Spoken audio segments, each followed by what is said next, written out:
thanking my son Alexei for setting up this whole thing. Well, I have no idea what to do. He is computer savvy, and also we had some help from my stepson Josh Workman. Both of these cats really know this business. So today I think the sound should be better. I was told that the camera we have, Josh mentioned, it's a high quality camera with good microphone. So far we've been able to get away without a microphone. Hopefully today the sound will be better. I'm going to start out with some music by to me, the most creative and more soulful Brazilian composer with the bossa nova movement, Antonio Carlos Jobim. When I played in New York, among many places, Village Vanguard, Blue Note, Bradley's, every year, a few months, I would do a gig at the Parker Meridian Hotel on West 57th, which had a magnificent hip lobby, Sunday brunch. I had great trios, and I understand that Jobim, that was his hotel. So in the piano bar in the lobby, it was very nice Yamaha. They had a little seating around the piano. All of a sudden, there is Jobim. So he would come back different times. I would play some music. We had some nice conversations. He was very respectful. And when I came back to San Francisco after New York, we did a tribute to Jobim. And it was at the Kimball's West Club.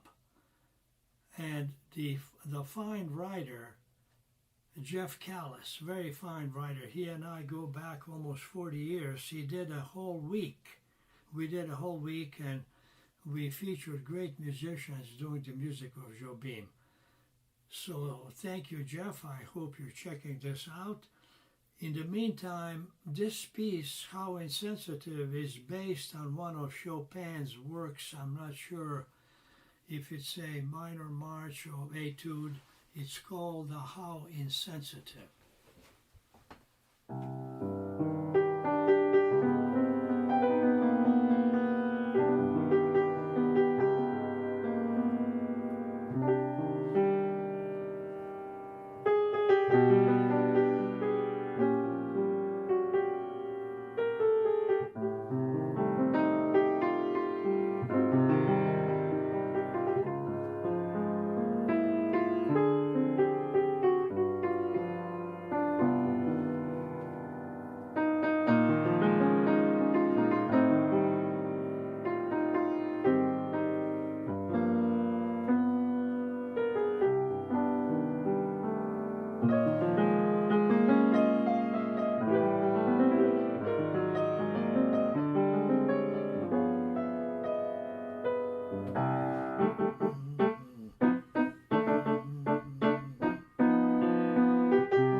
Antonio Carlos Jobim, one reason for his greatness besides sensitivity, his melodic and harmonic inventions are very diverse. He doesn't have same sounding tunes. They have different harmonic color. Some sound more ethnic, some sound connected to some European impressionistic harmony. He was really well-studied musician. The next piece, it's called If You Never Come to Me, and it has some moving chromatic harmonies that are really very attractive. Of course, it's a beautiful vocal tune. I think Sinatra recorded it, among other people.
Jobim.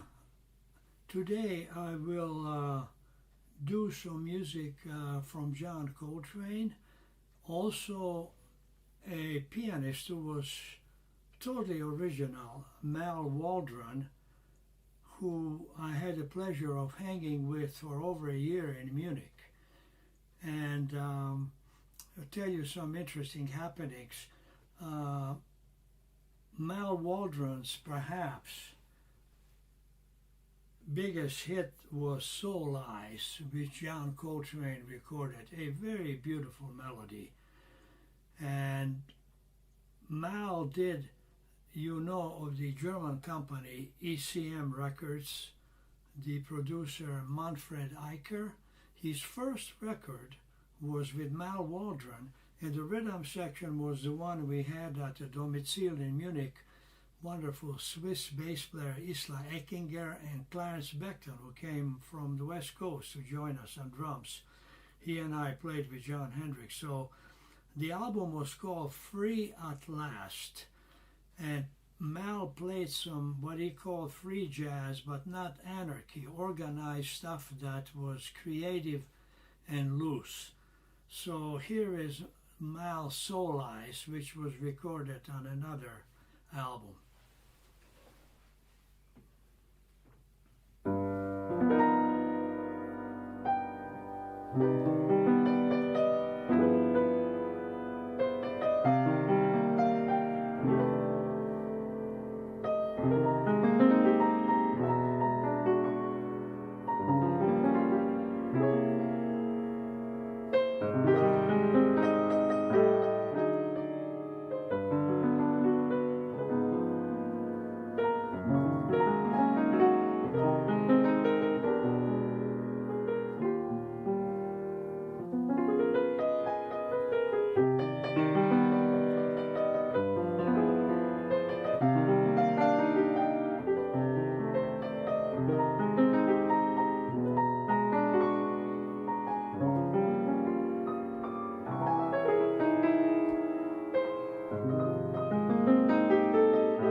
Mal Waldron has the distinction, has several. One of them, he was Billie Holiday's last accompanist. Also he recorded with John Coltrane, so many other great musicians on Blue Note. Played very interesting solo piano. He played kind of motifs. He would repeat motifs and vary them, and he would use some different harmonies.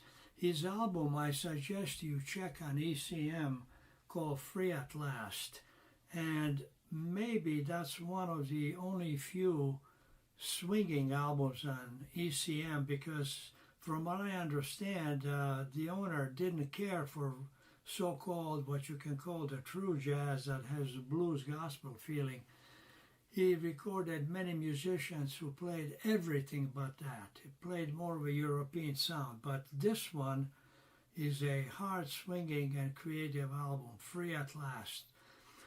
Mal Waldron was an avid chess player. I found out in Munich. He told me, I told him I played a little bit. I'm nowhere on that level. He said, you gotta play. So okay, he comes to our apartment. He comes in overcoat. I said, Mal, come on, take it off, relax. No, let's get to it. Sets up the board. He's real anxious. I don't know how it happened. I beat him the first game. But he's much better than I. He plays much. So anyway, next 2 games he won because he knows it. So that was a kind of a fun hang. Anyway, here is John Coltrane original called Locomotion. I recorded on the reunion album Live at the Bach, also the TV show on YouTube with Tom Harrell, Locomotion.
John Coltrane in 1957 married a lady.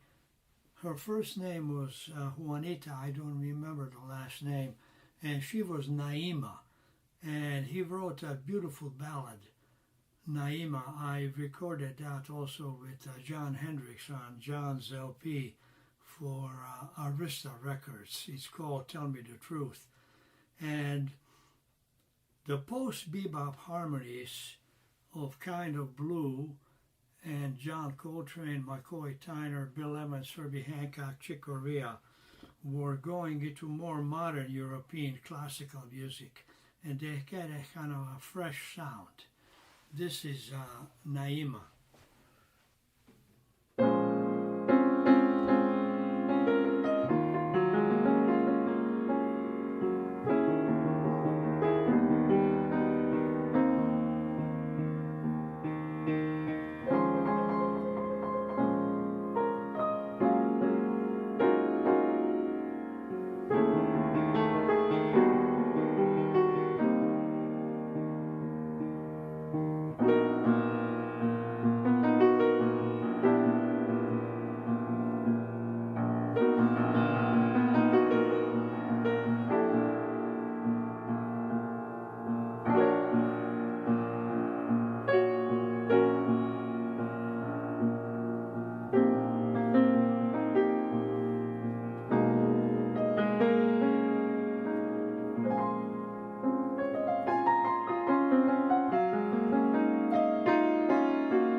John Coltrane was together with Naima until 1963, and he met a lady which became known as Alice Coltrane.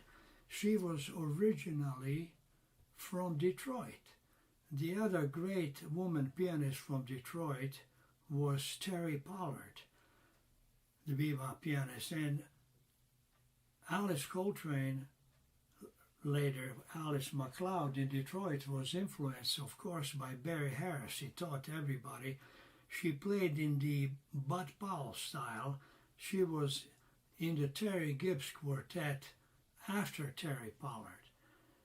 And later, with Coltrane, she started playing more modal jazz, that is, in the style of McCoy Tyner and Going on the Out. And she played with Train till the very end when he had two drummers. So when the second drummer was added, Elvin Jones had enough, too much noise, too much sound. So he left, and Rashid Ali became the last drummer. So Alice Coltrane later played harp, a wonderful musician. And another thing of note, her half-brother was great Detroit bassist Ernie Farrell. So a lot of interesting history there. And John Coltrane played very soulful ballads. He played them in the high register because he was originally an alto player. Let's see, what do we do next? Maybe do a little impressions, which is two chords like So What? Modal jazz, D minor, E flat minor.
I mentioned in my announcement that I will do a ballad from the Billy Eckstine famous bebop band, for some of you maybe who didn't hear some description before, can you imagine this is the first bebop band?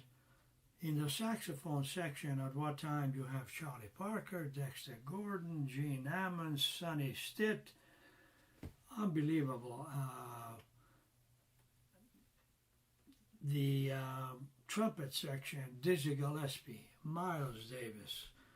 Trombones was the great arranger Jerry Valentine. I'm not sure if JJ was in this band. It could have been.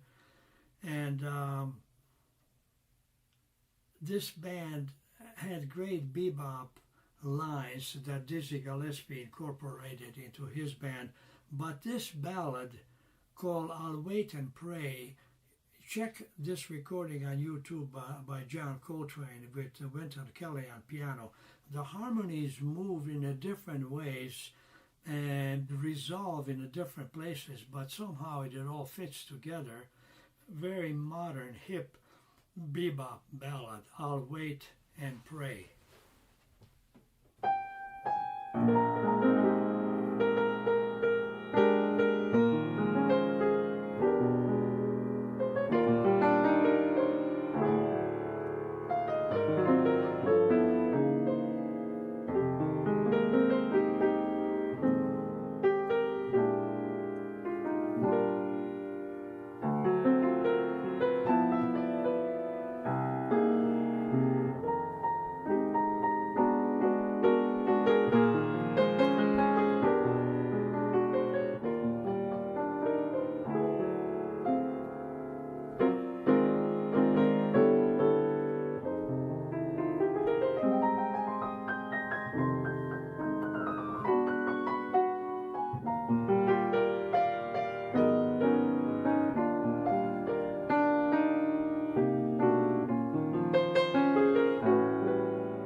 had the pleasure of recording on the Street Scene album with a wonderful sensitive rhythm section, Larry Grenadier on bass, and Akira Tana on drums. I played some Bud Powell. I think I'd like to do something again. I heard Bud Powell on records, and first time I heard him, I went to Europe with my friend, trumpet player Carlos Burns. Interesting trip. It was Rotterdam, 1963, and who was on the boat? Johnny Griffin and Babs Gonzalez. And we would see each other in Europe after that. So the boat lands in Le Havre. We look in the paper, wow, Blue Note Paris, double bill, Chet Baker and Bud Powell. So we had a place on left bank for 1 week. We didn't set foot in Notre Dame, the historic place. We went to Blue Note every night. So we walk in a Blue Note, and there is Bud Powell playing Dance of the Infidels.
Barry Harris said when he was learning to play, to get the melodies of these bebop, tricky melodies, tunes, he had a record player that could play slowest speed, half of 33 LP, 16, then 45, 33.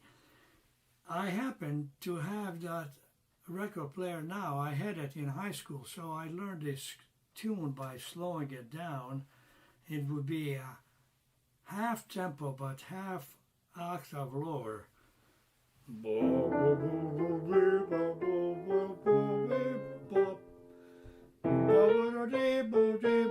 Something like that, you know, but that's how you can learn it. You slow it down. Let's see, this time something else that I wrote a few things on the program, but we have some time. I'll just improvise on some selections. Let's see. Oh yeah, great ballad. The Bebop Cats took some ballads closer to them than others, like Bird recorded Embraceable You, also My Old Flame. My Old Flame comes from a Duke Ellington 1933. It's a film called Murder at the Vanities. A murder was happened at a theater, and they were trying to figure it out. It featured a Danish singer, I can't remember his name, and some other famous tune came out of there. But anyway, Duke Ellington Orchestra was there, and they had fan dancers. It's kind of a very enjoyable movie. And I'm trying to remember who wrote My Old Flame, maybe later.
Spike Jones, the comedian, had some great musicians in his band, and people will tell me, how can you play a tune after he ruined it? Well, it doesn't matter. As Barry Harris said, the standards were written by great composers. They're timeless. Mozart, Beethoven, even if you make a comedy. I can't remember for sure. Spike Jones said, Peter Lorre sound, my old flame, I burned her hair, something like that, ridiculous. Anyway, he did a great job on Laura and Cocktails for two, but they're still beautiful. They're still beautiful tunes. This tune was written in 1908, but it's a hip tune. Red Garland recorded it, and I was inspired. I recorded it also with Lyric Grenadier, Akira, and Hector Lugo. It's called I Ain't Got Nobody.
Red Garland, great pianist. This album by him is called Bright and Breezy, phenomenal rhythm section. Sam Jones and Dizzy Gillespie, big band drummer Charlie Persip. Great recording, I recommend it really highly. One interesting thing about after Paris, I heard Bud Powell in Copenhagen with Dexter, and Bud could play a ballad on piano without too much pedal, and he could resonate the notes just by playing the piano without. So let me try one chorus of Around Midnight. It's close to that.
Well, I hope I didn't use too much pedal, but that's the idea, just to sustain the notes with your fingers. Um, a characteristic of the great bebop piano playing, on ballads, they would use low register, thick chord sounds. The later the music became, the chords became too high for me. Sometimes there were pianists that could mix them, but they were in the higher register. Oh,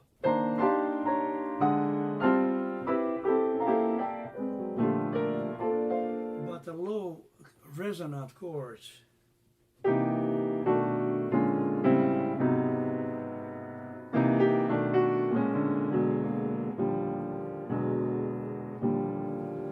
They have certain richness, like the great arrangers that could write for strings. Two particularly stand out are Johnny Mandel and Quincy Jones. They would use the cellos and basses and violas in the low register.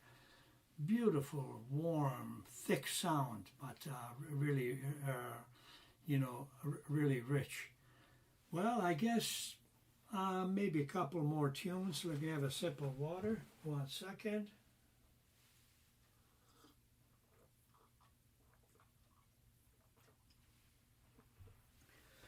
I think Jobin tune Wave has got a really nice feeling to it.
Next week we'll be back on Saturday. Happens to be 4th of July. Somebody said do something American 4th of July. Well, I will not cover the history of 4th of July because it's mixed. It's not evenly balanced. However, musically, Louis Armstrong, even though in records it's different, even Jon Hendricks follows this, Louis Armstrong insists his birthday was July the 4th. That's what he keeps insisting. So on next Saturday, I will do some material connected, plus other things with Louis Armstrong. The first great influence who influenced the singing, not only of the great black singers like Billie Holiday and others, he influenced Bing Crosby. And you're not going to believe this. Go to YouTube, put in Bing Crosby with Duke Ellington, 1933, St. Louis Blues, where you can hear Louis' scatting influence in Bing Crosby. And would like to say hello to the great New York writer, musicologist, critic Gary Giddens. He wrote a book on Bing Crosby. You should read it. Gary knows the business, believe me. He plays piano. He's one of the top. He was also in Ken Burns' the jazz history on jazz. So next week I'll do some Louis Armstrong stuff. And let's see. New Orleans was known for slow tempos. Here is a Red Garland kind of blues, slow with a groove.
Speaking of the blues, Lester Young was in Paris before he passed away a few months, and a French host interviewed him, and he said, Prez, what do you do when you're in Europe playing with different rhythm sections? How you adjust with them? And Lester said, first I play me a little blues. If they can't play the blues, they can't play S-H-I-T. Then he makes his adjustments. Anyway, thank you so much, and Anyway, I do have a PayPal link. If you're able to, anything, great, appreciate it. But main thing is I'm interested in lifting my spirit in these difficult days. This situation, God help us, it's got to end. We got to get back into the groove. So main thing is to enjoy the music and the spirit, and I'm glad to share all my experiences. So thank you, and hope to see you next week. Thank you.